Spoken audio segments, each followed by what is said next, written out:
elected officials and what they tell us. We tell the elected officials that matter. And this is a chance for them to hear from you all before we get started. Will anyone here help me? What concerns you? And it's always the person in the furthest back of the room. My biggest fear is the future for my grandbabies. What's this country going to look like for my grandchildren? And when you think of the future and that fear, what bothers you the most? That they won't be free, that they won't be able to choose, and that they will completely lose hold on what it's like to be a part of the government in America. So I'm going to give you a percentage because that fear is how so many people feel. 71% of Americans are better off today. They feel that they're better off today than their parents when their parents are their age. Only 29% think their kids are going to be better off than them. 29% in this country, which is awful. Now I'm going to give you guys a shot here because you guys are the youngest people in here. Do you want to really, really impress the people in this room? This is your chance to be stars. I'm looking at you guys. How old are you? How old are you? 13. 13. Stand up. Here's your chance. By the way, thank you for having these kids here.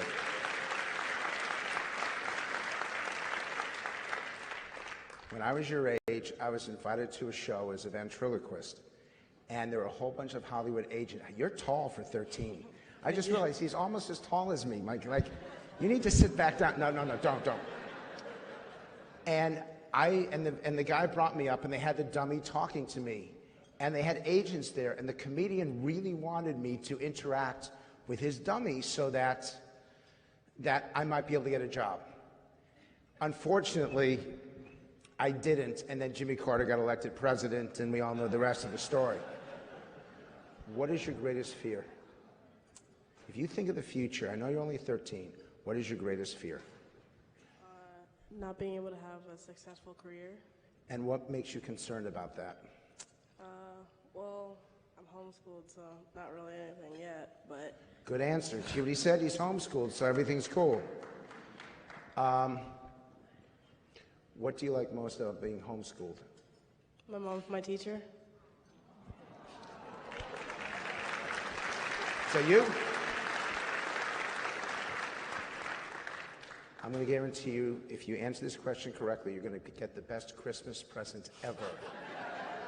What would you say to your mom to thank her for the effort that she puts in for you? I love you. Thank you. Hey, shake hands. Thank you. Is there someone over here? I'm going to go right there. This gives you the chance. I'm fat and slow, and I'm not Phil Donahue, so it takes me a bit to get here. What's your greatest concern? Good evening, Mr. Lawrence. It's an honor to speak to you tonight. The question I want to ask you, and I guess it concerns a lot of people in these rooms, and I believe the biggest problem we have in this country and the biggest threat is not because of social issues, not because of illegal immigration, But what is but it? it's activist judges who want to legislate and make the law for the bench, particularly in the state of California. And that's why Hugh Hewitt said it so perfectly. The reason why he supported President Trump is because of the judges. So I promise you that for the two gubernatorial candidates, we are going to ask that question. I promise you. Is there one more person who wants to tell me? I'm going to do it right here. What is the number one concern that you have looking forward? So our Constitution says that we have inalienable rights that are given by our Creator. And what I see is a disrespect of both religious freedom in this country. And so when people disregard the Constitution and they begin to trample on religious freedoms, then all of our freedoms, which they don't realize, that if they take away our religious freedoms, their freedoms will eventually go. And then our rights will come from the state and from the government as opposed to being given by God.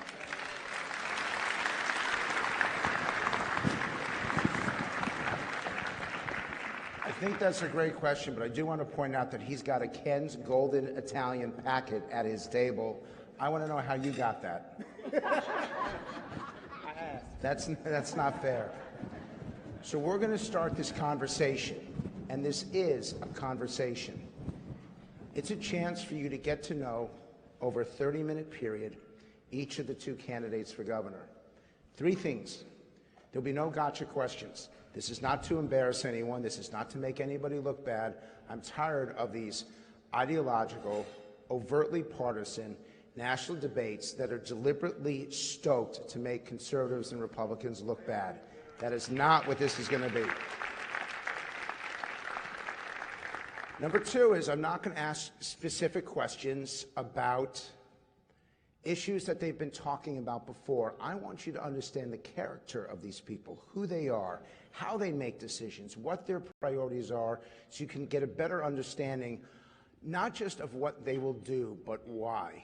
And third is I'm going to try to ask questions that you all care about so that we don't waste time. Let's welcome the first candidate, Ron DeSantis. How you doing? Good to see you. Yep. That's a great video. I'm just curious, how much did you pay Trump for that endorsement? Well, look, I mean, at the end of the day, I think we've had a good opportunity when he got elected.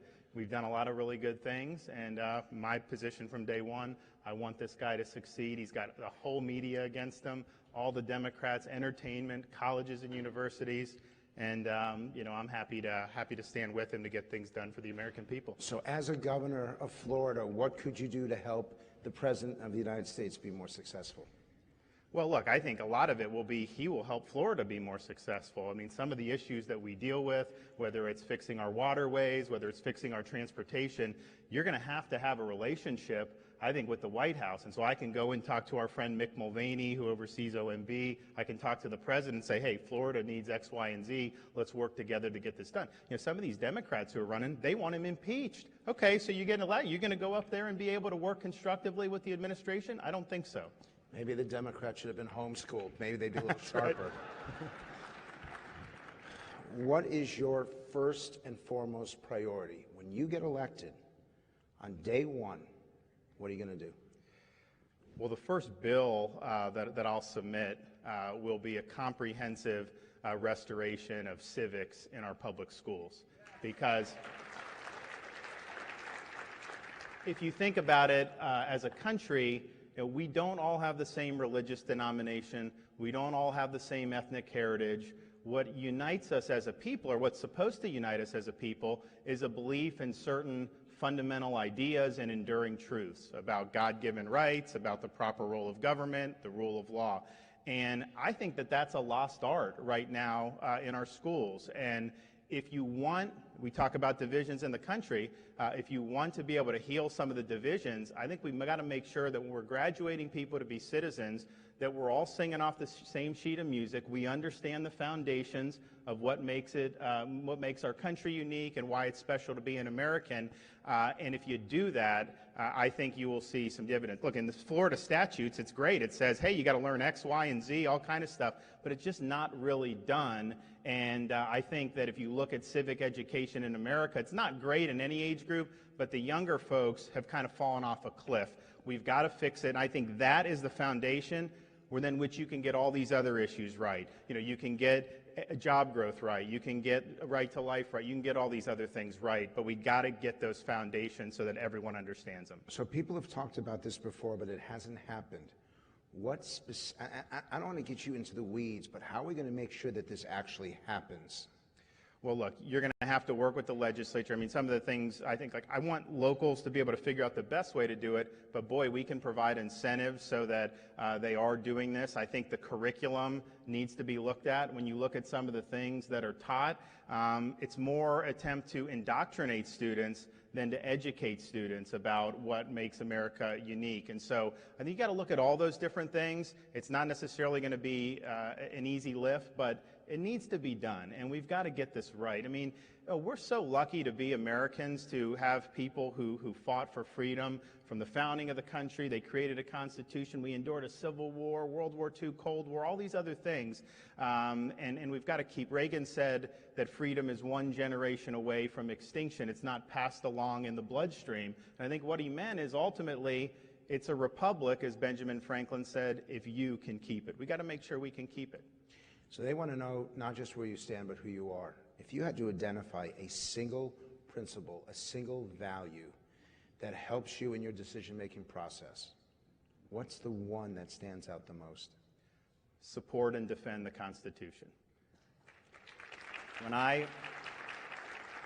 I commission in the Navy, you take the oath of office, and basically it's the same oath you take in the Congress too, but the oath asks you to really just do one thing, and it's really focusing on that Constitution. And you think, hey, in the military, why don't you take an oath to defend the homeland or defend your fellow soldiers, sailors, airmen, Marines? But it's defend the Constitution. I think the reason is because the Founding Fathers were very smart. They were students of history. They studied the history of every republic and the history of mankind, and they understood that all those experiments had one thing in common, and it was this: every one of them had failed. And so they believed, and I believe, that it's fallen to the United States of America to determine once and for all whether people really can be free, whether you can have a society based on the freedom of the individual and God-given rights and limited government, or whether mankind is destined to live under various forms of despotism. And they believed that that constitutional structure, those arrangements, were really the primary protectors of our freedom. And so I take it from a constitutional perspective.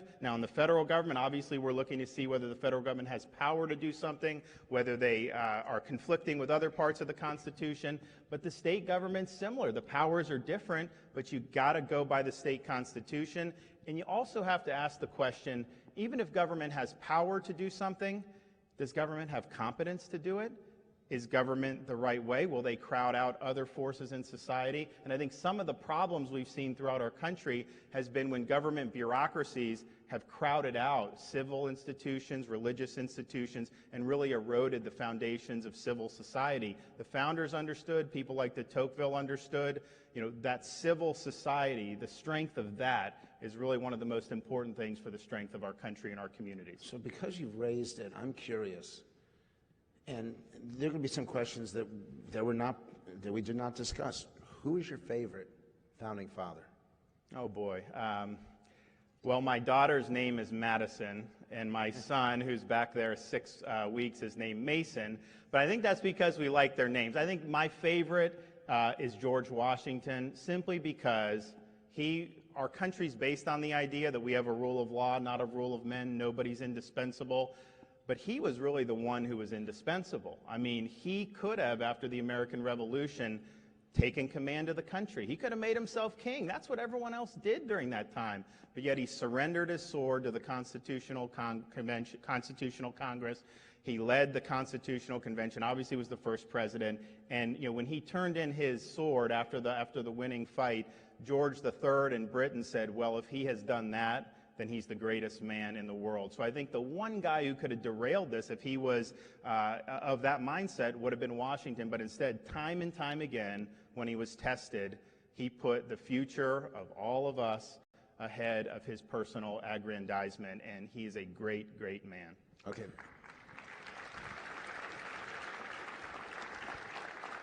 The correct answer was Ben Franklin, but I won't hold it against you. Now tell me about the role of faith, not how it matters to you, because we get that, but how does faith affect your decision making? So I view faith as really the foundation of me being able to reason and determining, how to make sense of the world around me. It's interesting, kind of the press's perspective is always anyone who's religious, they view that as you don't care about facts or science or reason. It's really just the opposite. Since I've been in the Congress, I've been amazed at how often science and facts have reinforced my underlying faith. I mean, take right to life. I mean, we had an ultrasound of my son. He's in this position, a 3D image, and 8 months later, 8 weeks later, he's born, and he's sleeping the exact same way. That's a powerful example of science reinforcing something that I believe. But it also goes to things like I was the leading person in the Congress to help facilitate the recognition of Jerusalem as Israel's capital. I've been invited to go to Jerusalem when we open our embassy on the 14th, and that's just something I believe is the right policy for the country. I believe they're our strongest ally in the Middle East. But you go to Israel, you know what? Open up the Bible, King David. You can walk in the city of David. You can walk where Abraham walked. You can follow the passion of the Christ. So these things can come alive for you. And so, yeah, I think Jerusalem should be Israel's capital because they're a great ally of ours. But I also know it's been the capital of the Jewish people for thousands and thousands of years, and it is right in that book. So what happens when your faith conflicts, not just with the majority of the people you represent, beyond people who voted for you, but if it conflicts with a significant majority? And you have a responsibility as governor to listen to the people. In those times of conflict, how do you decide? Well, I think the question is how do you know when a majority of the people are for you or not on a specific issue? And the fact of the matter is, when you deal with these things, to just kind of take a poll and put your finger in the air, regardless of whether it's different from your underlying faith or just different for how you're seeing an issue, that is not the way to exercise leadership. I think the way to exercise leadership is people like Ronald Reagan, who ran on a very clear set of ideas, said this is where I want to take the country. Obviously, in our state, we would say this is where we want to take Florida over the next 4 or 8 years, and then you get into office and then you do it.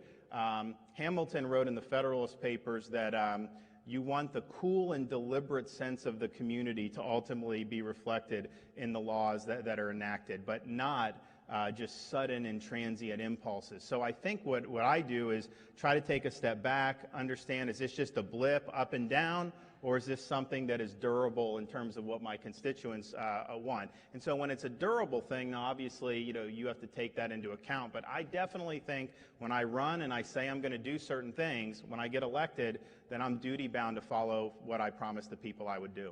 So give them an example of where you've changed your mind, of where you had a certain policy or principle, but over time, you realized it was wrong.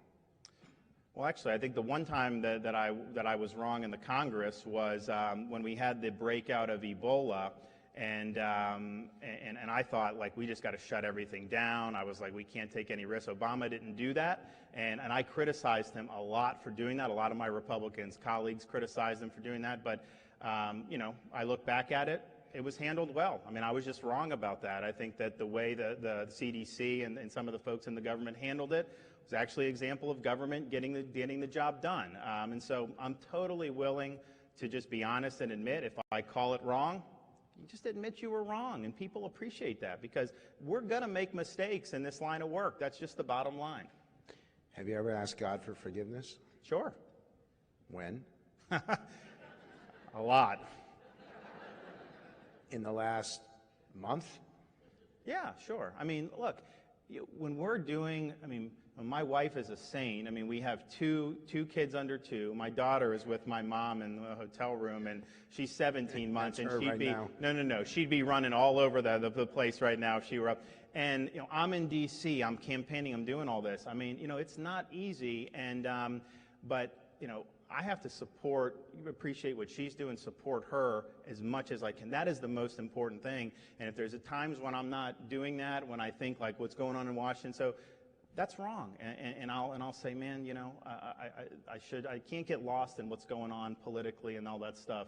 Family comes first. So if there's an important vote, if there's a tax vote, a debt vote, a health care repeal vote, and your wife needs you, we're repealing Obamacare. Well, let's just put it That's this way. a good question. We actually... I actually want to know the answer to this. Well, we actually thought about it because my son was due at the end of March, and we did have some votes. I think the omnibus was, the week before he was born, and the idea was, look, I'm going to be there supporting her when she's having birth. I mean, that's just the bottom line. If my constituents, that's exactly what they would want me to do. They would want me to make sure that I'm helping her and helping our daughter Madison kind of get through, the whole process. And so, look, that's just the way I am. And if folks appreciate that, great. If they disagree, that's fine too. Tell me about judges. It's particularly important in the state. Do you have a litmus test? Are there things that they must say that they will support or oppose for you to nominate them? Not in outcomes, but I think the thing you have to do is they need to understand the proper role of the court. and that's to apply the law and Constitution as it is actually written, not to rewrite the law, not to rewrite the Constitution as they would like it to be, not to impose their personal political philosophies on the rest of the state, and you have to approach it from that frame of mind. But to me, that's just a given. So just be considered. You got to understand. You got to be in the mold of people like Justice Scalia, Justice Thomas. But I think the thing that distinguishes them and some other jurists who've been good is they got backbone. You need to have backbone if you're somebody who believes in limited government and applying the law as written, because you know why? The bar, law professors, the press, they're all on the left. They are going to criticize you if you put a decision down that's applying the law in a way that disagrees with kind of their policy preferences. Thomas relishes it, Scalia relished it, but you don't want somebody who's like a Roberts with the Obamacare thing where he was going to vote to strike it down, then he got cold feet. You got to do what's right, and you got to be willing to take criticism. So how do you handle religious freedom?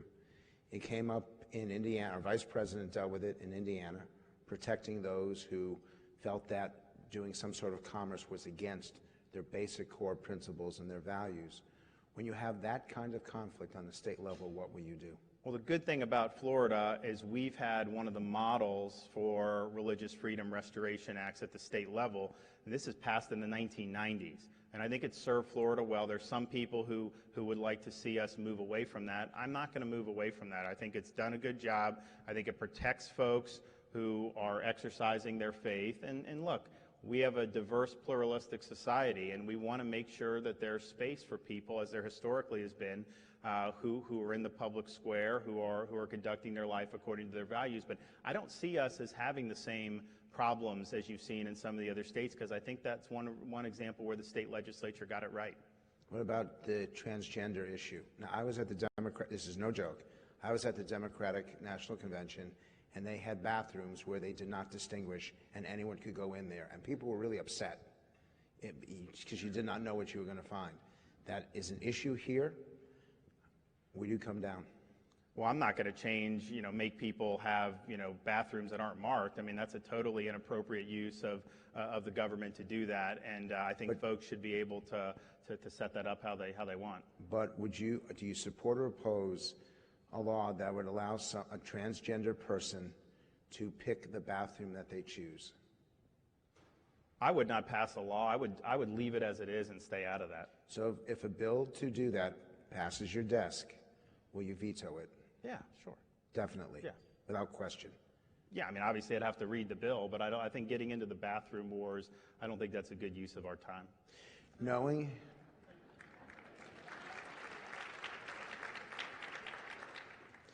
Let's say that at that table right there was 10 people, 10 kids from Parkland who are desperate to restore their lives and remove that sense of fear. If the Parkland kids were sitting right there, what would you tell them? First thing I would tell them is the government lets you guys down, lets your friends and your family down, the local level and at the federal level. And look, had I been governor, I would have removed the sheriff of Broward County after this happened. I would have. I am beyond upset that to this day, the folks in the FBI who took the call, matched this guy in the database from a previous call, they didn't do anything about it, not even a phone call. They have not been fired. I mean, how do you have no accountability and expect to get good results? So I think those folks in the FBI need to be fired. We had a briefing behind closed doors. The acting deputy director said, well, we're really concerned about due process for the people who were grossly negligent. And I'm thinking to myself, due process for them? What about accountability for the public? And so, to me, I think it's probably the biggest failure of government across multiple levels, local and federal, that I've seen since I've been certainly in the Congress, but since I've been in the military as well. In the Navy, what we would do is, if a ship runs aground, the captain is relieved of duty. That's just the way it is. Is it the captain's fault every single time? Probably not. Maybe they did a good job training. Maybe that things happen. But that is the way you have accountability. And really, outside the military, I've just not seen very much accountability across any of our bureaucracies at any level of government. And I think that this thing got so politicized. The families who are fighting for the accountability, they don't get on CNN. I mean, they're not going to be given the same thing as folks who are focusing, on gun restrictions. And so that accountability, I think, we need to restore that. Was the governor correct to sign the legislation he signed? I would have approached it differently because I think it scapegoated law-abiding citizens in terms of their Second Amendment rights. I'm supportive of the school security. I think we just get to a point, if you have adequate security, part of it's the bill they did, part of it is I want to have a program where retired police and military can volunteer or work at a reduced rate if they're willing to do some community service to protect the schools. And you get to the point where the schools are no longer an inviting target, and you effectively have taken them off the table. Right now, they're an inviting target, or have been, because you don't have adequate security. These guys, they don't want to meet resistance. The reason why they choose a school is because they don't think they will meet resistance. If they know they're going to meet resistance, then I think you can deter them from coming. And look, I want a school resource officer to be able to stop someone if they're actually shooting, but the goal should be that you've deterred people from viewing the schools as a target at all, and that's where we got to get to in Florida. The mental health, I'm supportive of that. I think that there needs to be mechanisms where individuals are identified who are not able to kind of be in society or a danger in society, and they shouldn't be able to harm people around them. But that also means that policies in the schools, like in Broward County, you can't just put your head in the ground and pretend like there aren't people there who are dangerous, like Nicholas Cruz. I mean, he's issuing threats, he's doing all that. He was never arrested when he should have been, because I think the posture of that school district is, look, we don't want to get people in the system, we don't necessarily want to have high crime rates, so let's just not involve law enforcement. And had he been arrested and potentially prosecuted, he may not even been on the streets for this to happen. So I think that is really where the focus should be: accountability, mental health, and security for our schools. And by the way, I mean, if somebody is not capable because of a conviction or because of mental state, you should work like heck to deny them any weapon, any firearm, not just this firearm or that, but they just should not be able to have that, because they're not, the Second Amendment, I think, protects responsible use of firearms. It doesn't protect somebody who's not capable of doing that. So much of the negative pathologies right now, and I saw that statistic, which absolutely shocked me, that 72% of African-American children are born to one-parent families. Is there a role for the governor in that, and what role would you seek when we talk about strengthening families? Be specific. What role does the governor have in doing that? There may be some, but let's just be clear. The government cannot solve that problem entirely. I mean, I think the government may be able to help with good policies that are family-friendly. If there's one thing I could do to just snap my fingers, it would be have every child grow up with a loving father and mother. I mean, I think if we could do that in society, a lot of the problems we see, I think, would dissipate. Of course, there's not going to be a panacea where I can sign that bill. I wish I could. Look, I think being very, very focused on educational opportunities is one way where you can ameliorate some of the problems. I think if you look at what Florida has done to empower parents to make choices with public dollars, we have things like Gardner scholarships where children with special needs, the families get an education scholarship account. They can go to a different public school, a public charter school, private school. They can do tutoring. They can do therapy with it. That really gives the parent a lot of agency over that. I'd like to see educational scholarship accounts for every student that's on free and reduced lunch. Let's give these folks the ability, the parents the ability to make the most of their kids' lives, and I think they will make the better decisions. But I tell you, the worst thing for our country in terms of viewing America as a land of opportunity is if we have people that are trapped in generational poverty. I mean, I believe, Abraham Lincoln during the Civil War, he spoke to the Ohio Regiment, he said, and he talked about, hey, I was born on the wrong side of the tracks, and here I am as president, because in America, we give everybody an open field and fair chance for their intelligence, enterprise, and industry to flourish. And I believe if you're born in tough circumstances, there needs to be a path for you to do big things, to make the most out of your God-given talent. But if you're trapped in kind of a cycle of poverty, that really means our country's not living up to our promise. And so I think education is probably the one thing you can do that's most direct, that can empower the parents. Doesn't mean you're going to get all the families together, but boy, you know, if the kid has a lot of opportunities, you know, that's a good thing for families. What about the parents who are in poverty now, and there's a feeling, there's an accusation from the left that the right doesn't care about poverty? Challenge that. What would you do as governor specifically, beyond education, to address adults who currently find themselves living in poverty? Well, there's different reasons for that, but one of the reasons has been failed policies of the left. I mean, I think if there is one set of policies that I think have been the most counterproductive in our history, was LBJ's War on Poverty. Because I think what he did was he fostered a cycle of dependency. And so here's the thing, folks who are kind of trapped in that cycle, it's hard for me, I don't ever say, hey, this person's lazy, that person's lazy. Some may be, but understand, a lot of those folks are responding to the incentives that government has given to them. So they're incentivized to basically remain on a lot of these programs because it doesn't necessarily pay to get a minimum wage job or even $8 or $9, $10 an hour type of job. So for me, I think it's, and Florida's done some of this, but we need to have full welfare reform to where work actually pays. The incentives are to get a job, keep the job, and then be able to advance. Because if you can get out of that, look, in the mid-90s, you remember with Newt, I mean, there was some success there. We've gone backwards. So I think the welfare reform so that it's a safety net, but it's not meant to be a perpetual existence, and we're focusing on getting people to stand on their own in the workforce. So you'll put absolute maximum time that you can receive welfare benefits. I think you're looking at work requirements for able-bodied, and I think time limits. I think those two things, you know, can work. And is food stamps part of that? Should be. Immigration's a big issue here, and the expansion of sanctuary cities is a real problem across the country in terms of violence, in terms of just very negative activity in these areas. But governors have talked about it and not done anything about it. What would you do? Well, I would defund sanctuary cities. It's not right.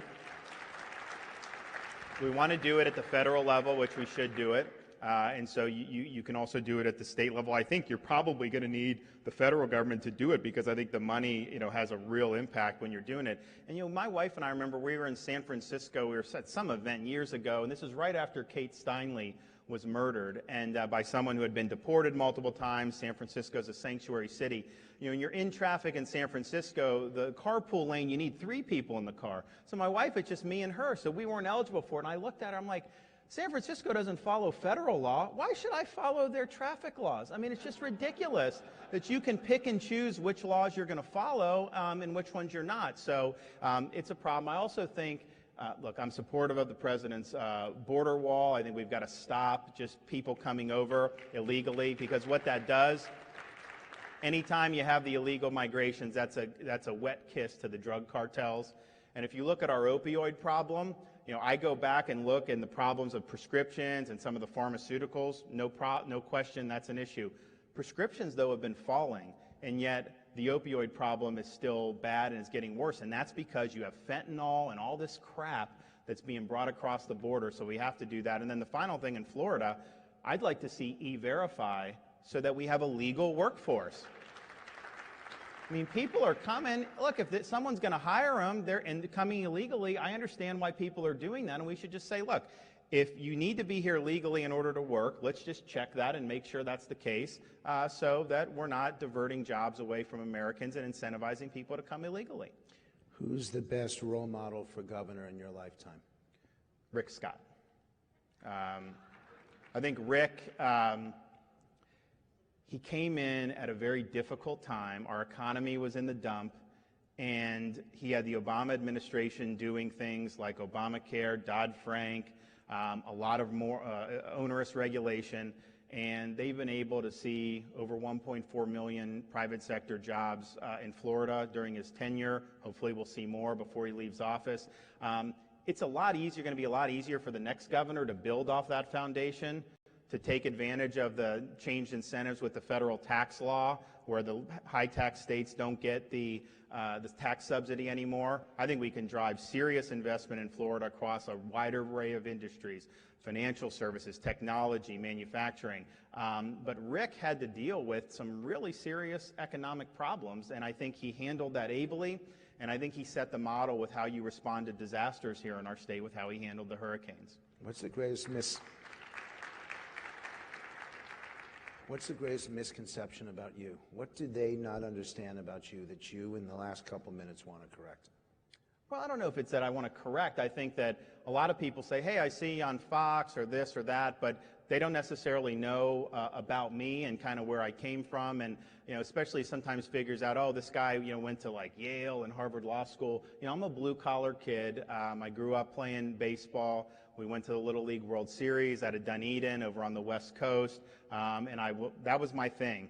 I'd love to have gone to like Florida State or Florida, but I got recruited by Harvard, Yale, and Princeton because I had a 4.0 and I had good SAT scores. So I showed up to Yale with T-shirt and jean shorts. I mean, for you Florida fans who've gone to Florida, Georgia, and the Georgia fans make fun of Florida fans for wearing jean shorts, just imagine what the response was from people that went to Andover Academy and Exeter when I showed up there. I mean, I was a total hayseed. I was working minimum wage jobs during the summer leading into that, throughout my whole college time. Obviously, I'm there working hard, playing baseball. I was the baseball captain my senior year. So kind of the work ethic of not being given anything, but always believing if you work hard, you can get ahead. And then obviously I ended up doing the military, and that led me into the Congress. But just being able to believe in work and really fulfillment out of hard work. I mean, that's been kind of the guiding theme throughout my life, but it can kind of get obscured if you just look at my resume. What is the single greatest, and I want you to be careful about how you respond. It's the last question. I want you to tell me the greatest difference between you and Commissioner Putnam in a way that people will feel good about what you say rather than feeling negative about what you say. Yeah, look, he's a good guy. I respect him. I think the fact that I've done things like serve in the military and serve our country.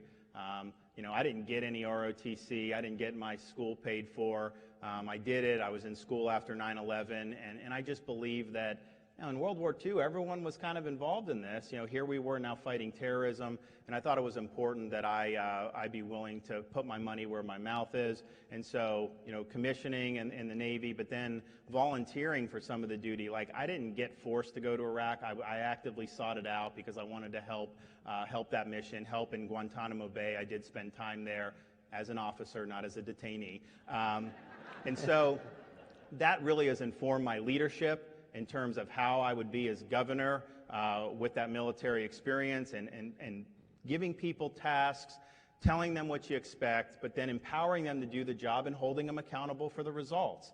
And I definitely wouldn't be the same person sitting here today had I not served our country in the United States Navy.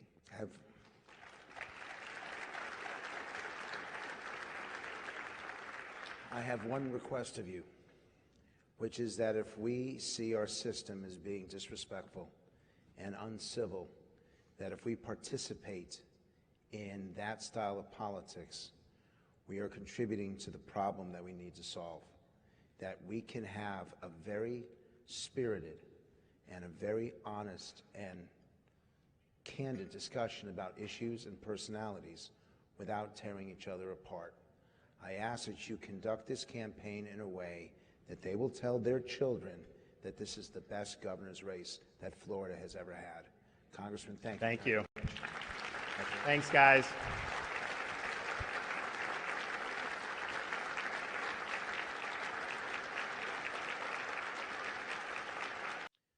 Please welcome Commissioner Putnam. See you.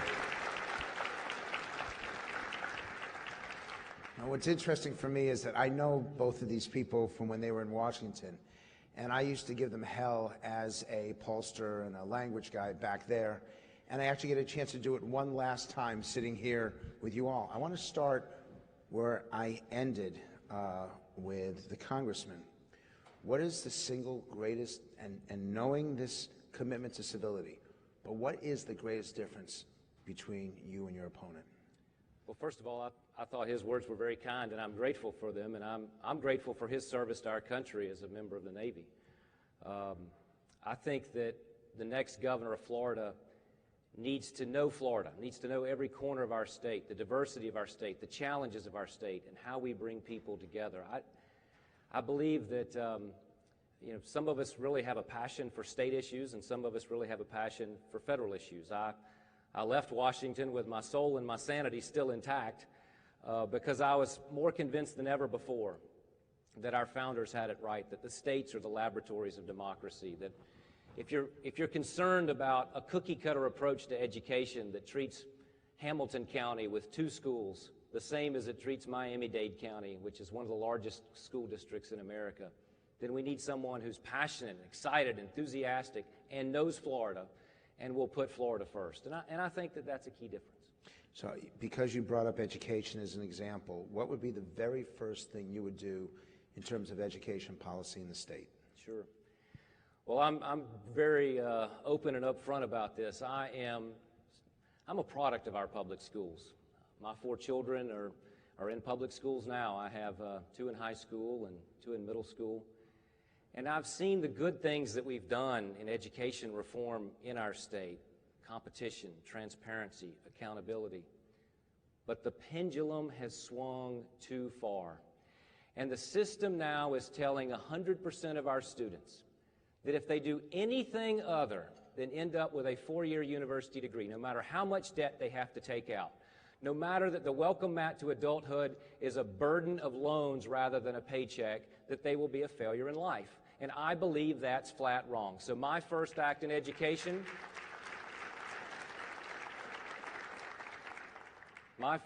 will be to restore technical and vocational training and put it back into our middle schools and back into our high schools, and stop treating our state colleges like a red-headed stepchild, present company excluded.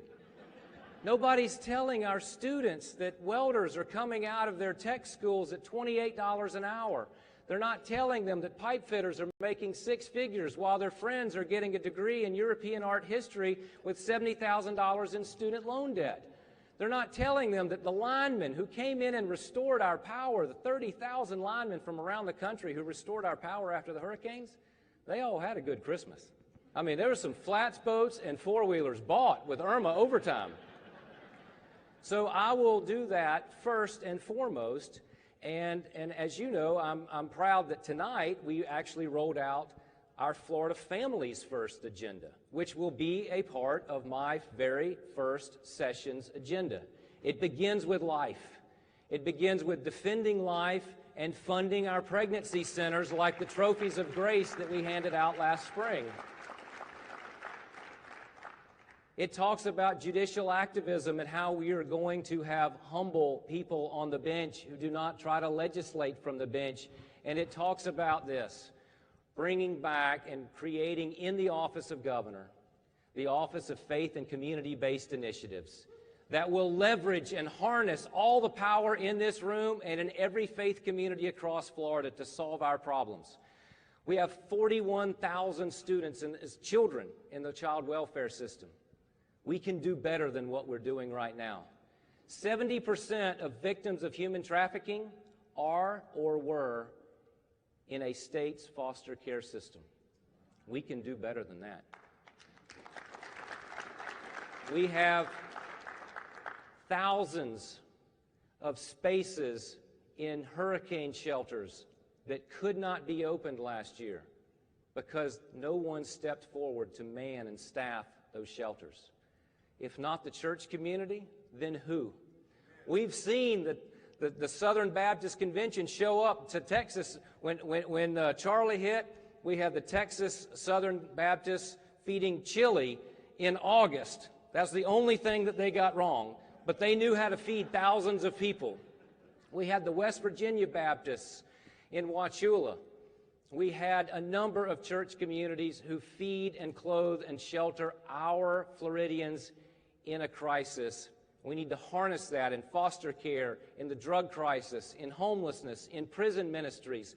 And I will bring back and make permanent the Office of Faith and Community-Based Initiatives in that office. And finally, the final piece of my Florida Families First agenda that we've rolled out today is that for our 60,000 families who choose to homeschool, who is there to be that liaison, to be that Sherpa through the red tape and the bureaucracy when school districts or the state office throw up roadblocks and you want to know how to enroll in the extracurricular activities as a homeschool family or how to get access to the chemistry lab as a homeschool family? We will create an ombudsman in the Department of Education whose only mission in life is to serve those 60,000 families and more who will choose their option that's right for their kids, which is the homeschooling option. We can do that together.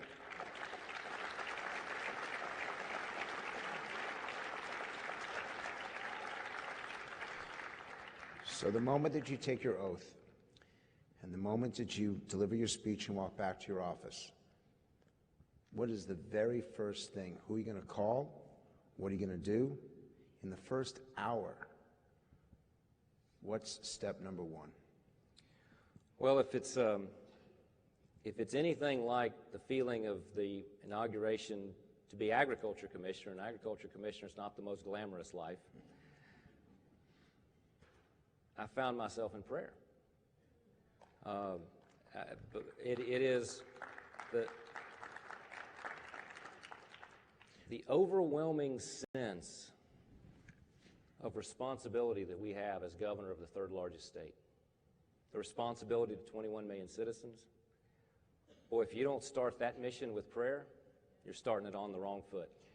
I'm curious. What's your favorite passage in the Bible? You know, Paul wrote a letter to Timothy, and this is less relevant to my life as I keep getting older, but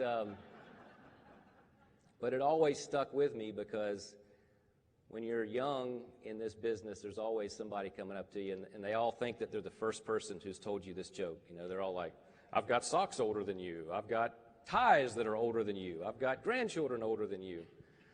And I always really found strength in 1 Timothy 4:12. Let no man despise thee for thy youth, but be thou an example, an example to the believers in your word, conversation, spirit, charity, faith. We've got outstanding young people like the Patriot Academy who want to be involved. Outstanding young members of the legislature like Jennifer Sullivan. Nobody held her youth against her when she led the charge on the 24-hour waiting period. Young people who feel the call, who were led to serve. And that passage is one that I have always not only carried in my heart, but shared with other groups of young people. Because, you know, when they're youngest, they always, hey, we need to bring you in to speak to every group of young people. I'm sure Jennifer's office is full of every class that comes up there. They all want to meet one of the youngest members. You're not even the youngest anymore. It's a record you're guaranteed not to keep. But I share that with students and with school groups because people always want to tell young people, you're the leaders of tomorrow. No. You're the leaders right now if you choose to be. Share your heart. Get involved. Roll up your sleeves. Make a difference. That's what we're called to do at any age and at every age. And age is not the issue. It's being led to serve and to honor and glorify Him. When is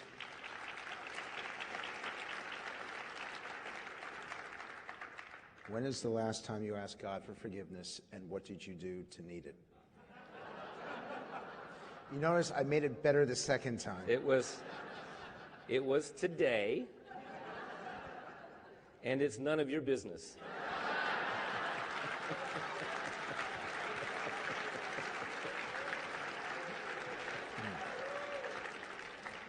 That bad, huh?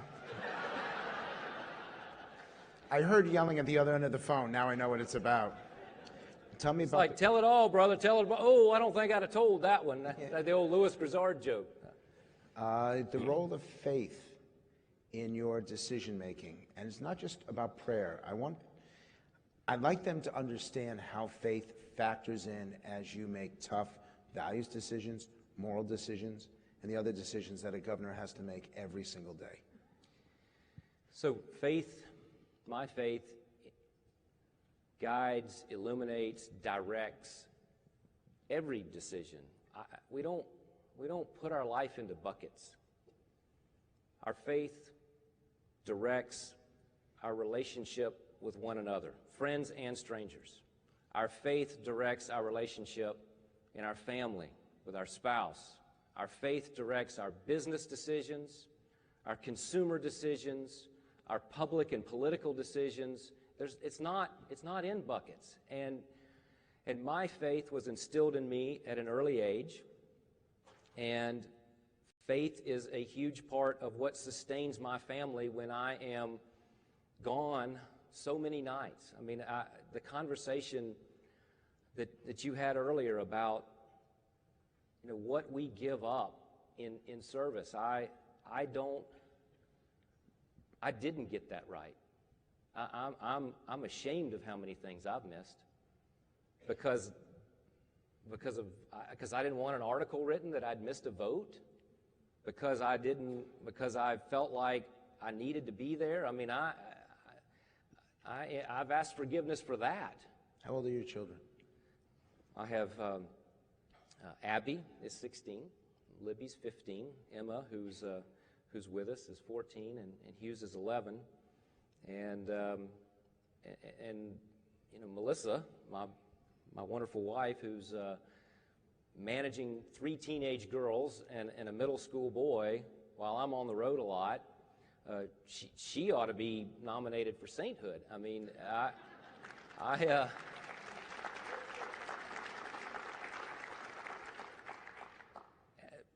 we had 3 under 3. I mean, I was living on an airplane back and forth to Washington. I mean, that was part of the reason why I left.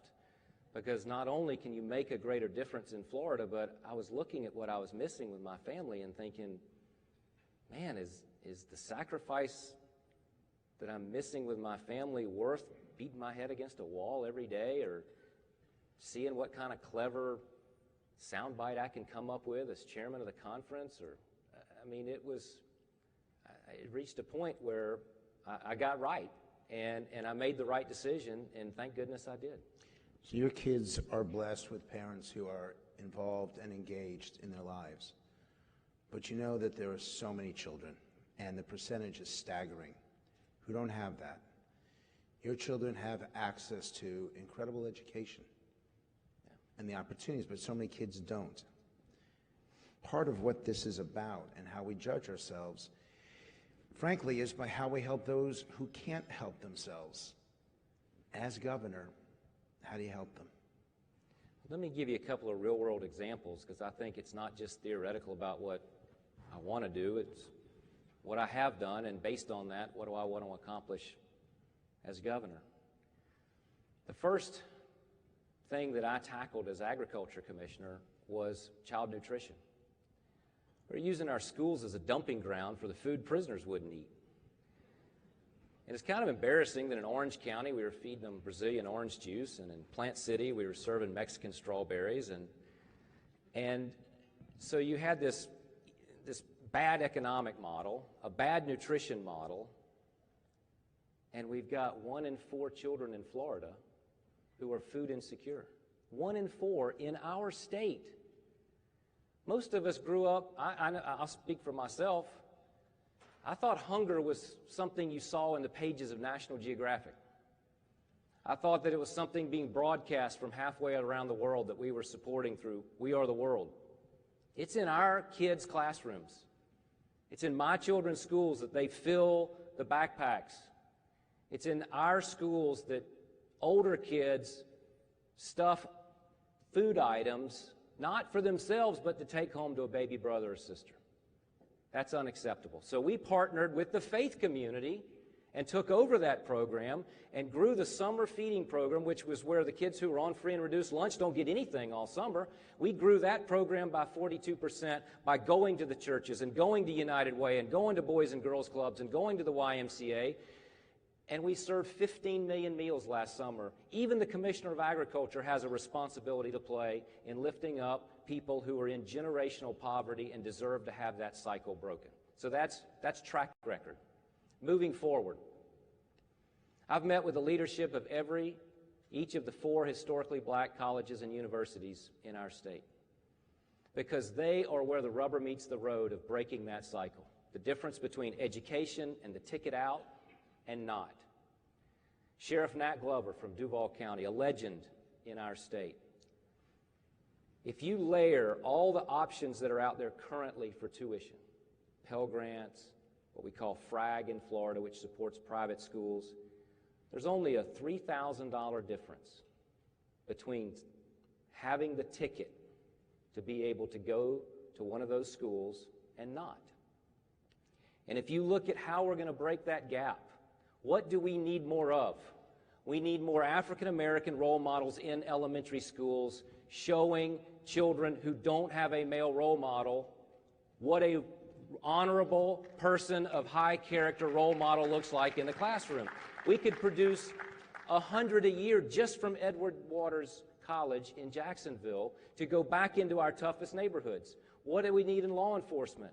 More minority law enforcement officers to be a role model in the neighborhood and bring an understanding that right is right and wrong is wrong, and here are the things that you can do to get out of this cycle. But is this These are the things that I can do as governor. But is this the role of governor or is this the role of society? Because I know that you believe in the separation, and you don't want government telling people what is good and what is bad. So this is a real question. Wait, hang on a second. There are absolutes that are right, and I'm happy to stand behind calling that's right and that's wrong. There are absolutes. And if government, through its people, don't determine what societal norms and accepted behavior is, then we have chaos. So it is the responsibility of the people to elect individuals of high character and common values who are willing to lead a life in public that is the same as their life in private, so that young people aren't confused about what's right and what's wrong. And the public knows. So there should be no surprises. There should be no surprises. If you're campaigning and you're running a grassroots campaign, and you're in coffee shops and barbecue restaurants, and you're in people's living rooms and backyards, and they have an opportunity to hear your message and ask you questions, then there should be no surprises when you're governor and they put a bill on your desk and you either sign it or veto it because they've had an opportunity to know your heart, because that's what campaigns are designed to do. That's why we do those, and that's why I think grassroots campaigning is so vitally important. Because it's not about, is it my values versus what the majority wants? There will be no surprises because people will know my values and they will vote for me or against me based on the values that they know I have. No surprises. And the people who stick their finger in the wind on polling should remember what happened between Palm Sunday and Good Friday. The poll numbers dropped fast. They went from throwing a parade, stealing a donkey, throwing a parade, waving palms, to the mob calling for Christ to be crucified. That is the best example of not putting your faith in the swings of public opinion, because it moves in a hurry. Just for the record, I am not a pollster. Yeah, but you do play one on TV. Clearly not well. There has been, Republicans have controlled the state for a number of years now, and you've been a member of the cabinet. What have they gotten wrong? Oh, that's a good question. First of all, it's been an honor to be on this cabinet with Governor Rick Scott and Pam Bondi and Jeff Atwater and now Jimmy Patronis, because we've done some great things for the state of Florida. Rick Scott has been an incredible turnaround CEO for Florida. But what has he gotten wrong? So I think that certainly if we had a do-over, we would have handled a couple of hiring and dismissal issues a little bit differently, particularly with FDLE. I think everyone would admit we would like a do-over on that one. And I think that when you look at, I think that we should have done a better job and can continue to do a better job getting out of Tallahassee, getting around the state, hosting cabinet meetings in other places, giving people greater access to their government. For people in Miami, Tallahassee might as well be Bartow. I mean, it is just like off the grid. I think that, in my opinion, when you look at the issues around the restoration of rights, I have said that I think that nonviolent felons ought to have a faster track than violent felons, first-time offenders, perhaps. But I support what we have done with Governor Scott and Attorney General Bondi on having the victim's influence matter. And that's something that gets lost in this debate. And this is going to be on the ballot this year, and people need to understand this. The victims, they get a voice too. And that voice comes from the clemency process, getting in front of their elected officials. And so I think everybody needs to look at that very, very closely when it comes to changing our Constitution to go back but have an automatic restoration of rights for a big, broad class of what includes violent felons. Would you change any of the laws involving life in the state?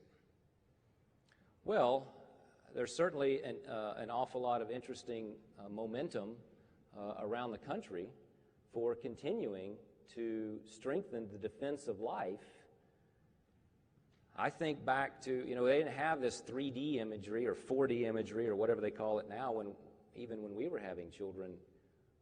The heartbeat was how I knew that something very special and divine was going on in my family and in my wife. And that heartbeat was real and was living and was not merely a bundle of cells, but it was life itself. And I think that there are some very powerful arguments to be made that just as faith and science have illuminate one another, as Justice O'Connor said, science is on a collision course with current case law. So that life is real and should be protected and should be defended and should be honored at every turn, and I will do that as governor. I wouldn't be doing my job if I didn't push. Is there legislation that you would change, specific legislation that you will introduce as governor? I'm sorry, let me be more clear. If the heartbeat bill gets to my desk, I'll sign it. Okay.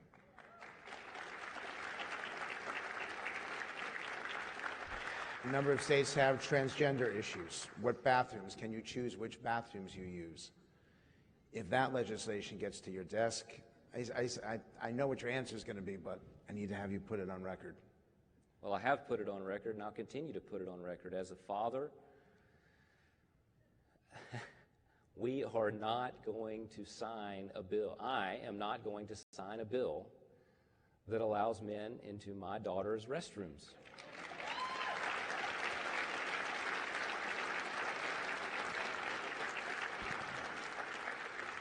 The governor of Indiana, who is now the vice president, put forward religious freedom legislation in his state that caused an uproar, not just in Indiana, but nationwide. Was he correct to do it? Look, Florida has the protection of religious freedoms on our books. It was the last Polk County governor, Governor Childs, who did that. Even as a Democrat, he knew that that was the right thing to do.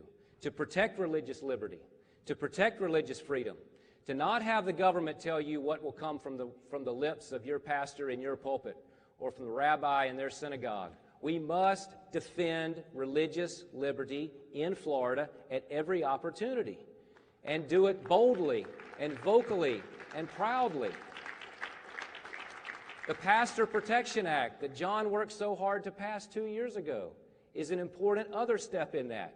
Scott Plakin's work on that has been invaluable.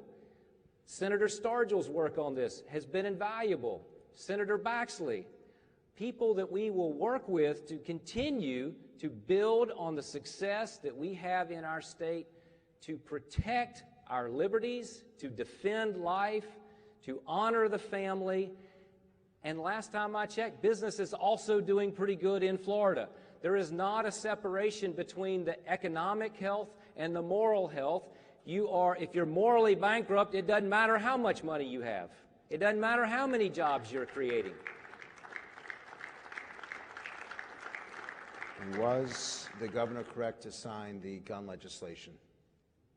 Well, Would you have signed that legislation? I've said that I would not have. Because? So I think that the legislature and the governor deserve an awful lot of credit for quickly moving to make our schools safer and to deal with the underlying cause, which is mental illness. Neither of those issues are complete. We can't just check the box and move on as if we're done. We've got more work to do to secure our schools, to keep our teachers and our students safe. And mental illness. When you talk to law enforcement officers and they Baker Act someone who's an imminent danger to themselves or others, they're out before the law enforcement officer's shift is even over. The gunman at Parkland should not have had a firearm at 18, at 21, or at 51. He was mentally ill. He'd had 36 visits by local law enforcement, 2 calls to the FBI. He'd been expelled from school for a weapons violation and posted up on YouTube that he wanted to be a professional school shooter, which resulted in a visit from the Department of Children and Families. I don't think it's right to say to someone who's 20 years old that it's okay to go to Iraq and Afghanistan and defend freedom and defend liberty with your life, but you can't go to the sporting goods store and buy a shotgun to go to a dove shoot down the street. I disagree. And look, I'm a 5th-generation Floridian who grew up in Bartow. I have had firearms as long as I can remember. I hunted with my father, and I hunt with my children. And I think it's really important that we distinguish between law-abiding citizens who are responsibly and safely exercising their Second Amendment rights from the murderers and the mentally ill who have no business owning or possessing a firearm, and too many people are trying to confuse the two. On policy, not on background and not on experience, on policy, where do you and your opponent disagree? Well, look, our party would be in a pretty bad place if there were broad disagreements in front of the Florida Family Policy Council. We need to remember what the other side looks like. We need to remember that there was a debate 2 weeks ago where you've got a candidate who says we ought to be not just sanctuary cities, but a sanctuary state, that they want to raise taxes, and that they start their day with the New York Times, which is not exactly the book that I think people ought to be starting, or the periodical that they ought to be starting their day with. So, look, the stakes in this election could not be higher. There's a reason why George Soros is spending money in our state. There's a reason why Tom Steyer is spending money in our state. They don't care about our kids. They don't care about our education system. They don't care about Adam Putnam's Florida Families First or putting Florida students first policies. They want to take over Florida's governor's mansion because they want to take over the White House in 2020. It's a pure political play on their part. It's not about what's right for Florida or what's good for the future of our state. Make no mistake about that. When it comes to these issues, our values, our morals, our commitment to defending life, honoring marriage, protecting religious liberties, protecting our liberties, all of our liberties, the contrast could not be more stark.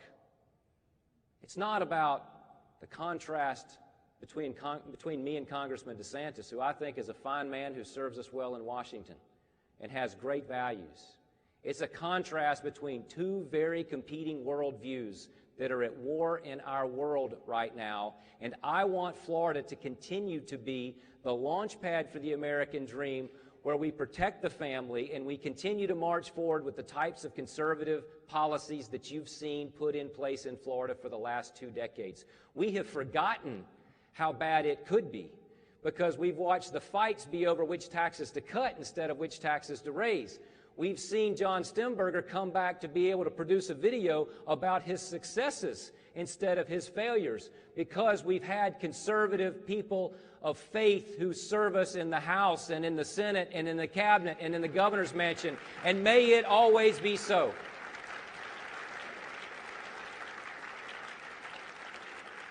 But as a way to close, and I said this to the congressman, and I say this to you, I'm following the ads, I'm following the campaigns, and I see something, I see a trend that concerns me, that nothing is off limits.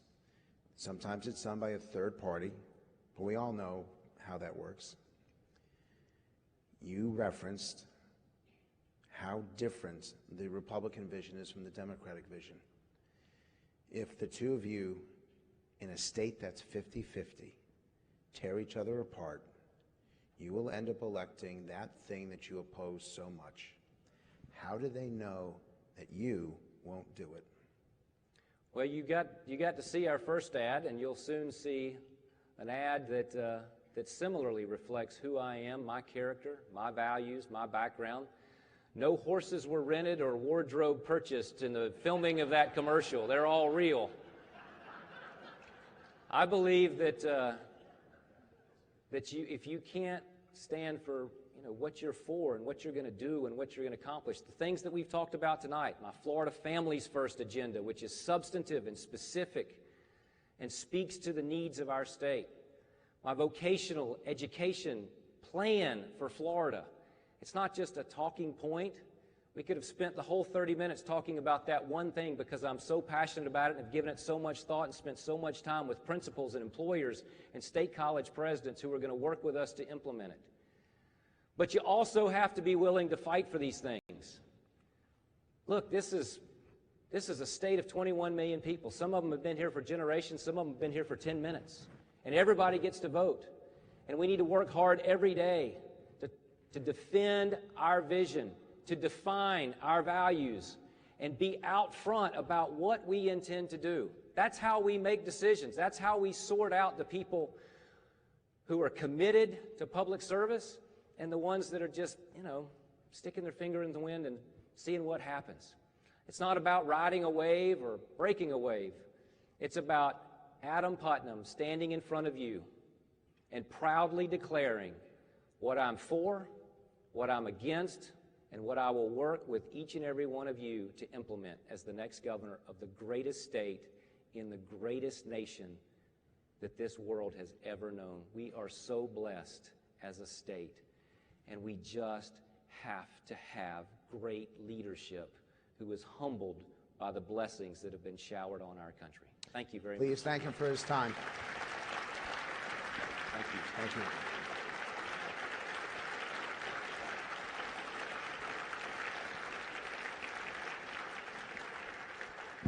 So I have one final comment before I turn it over to whomever I'm supposed to turn it over to. I'm not quite sure. And that's a responsibility for you all in this room. You're the arbiters of how people treat each other. I know that for you in this room, because you're here, the character matters deeply, and respect and civility. I would like you guys to be what I'm going to call referees for decency, to hold them accountable if they slip. Because, and they both said it, that it doesn't matter how strong you are economically if your souls are wanting.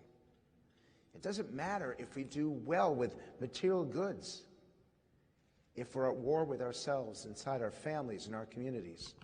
This is the organizations to do it. It is your responsibility to hold them to a higher standard, and if you do, you will have a great state, a great country, and a great future. This has been such an honor to do this. Thank you very much, and good night.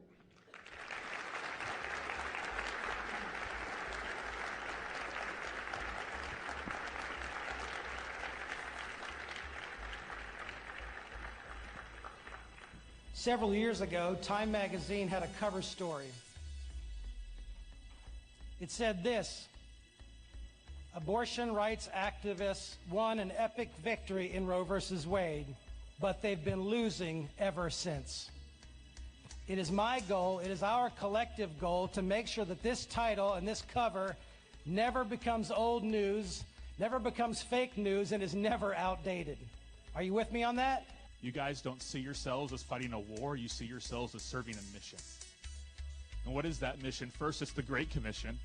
And second, it's to love justice, to love mercy.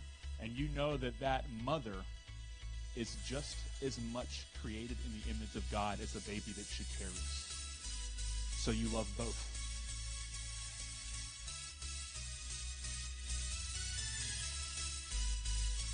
And I'm so grateful for the center and everything that they did for me, because I can honestly say without a doubt that without the center, Elijah would not be here. I might not be here. And so all thanks to God and thanks to the center. I just really believe that, the greatest among us will be a servant. Yeah. And these people are the greatest among us. It is just such a special ministry that John and all of you participate in every year and are here day in and day out. And this year in particular, we celebrate some of those real lights in our society and our communities who are leading our pregnancy care centers throughout the state. And so this year, we really devote ourselves to celebrating life.